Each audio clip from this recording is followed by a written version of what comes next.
perfectionistic striving. So the Buddhist thing comes in, to help with that. The Buddha himself was one of these perfectionists.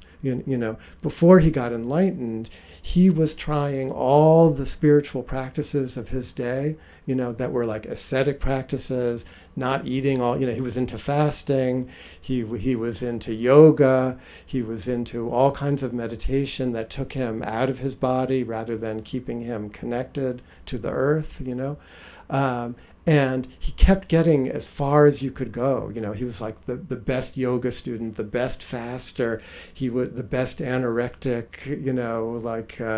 only eating like the purest foods that no one had ever touched, and none of them were working, none of them were working. And that's the kind of thing that in our world where so much success is possible, so much achievement really is achievable, but people still are coming up against the limits of their own minds.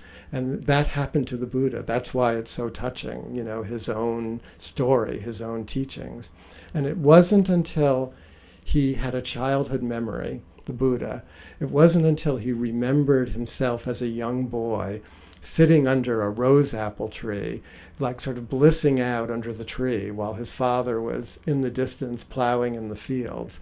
And at the height of his perfectionistic striving, his ascetic practices, he remembered himself as a young boy under the tree.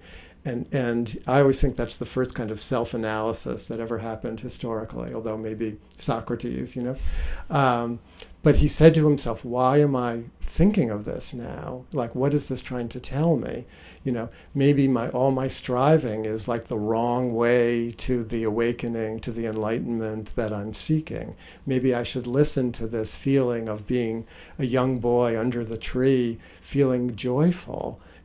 Maybe there's some kind of joyfulness that's intrinsic to who I am that I'm not paying attention to, that I should learn how to incorporate into, my regular life.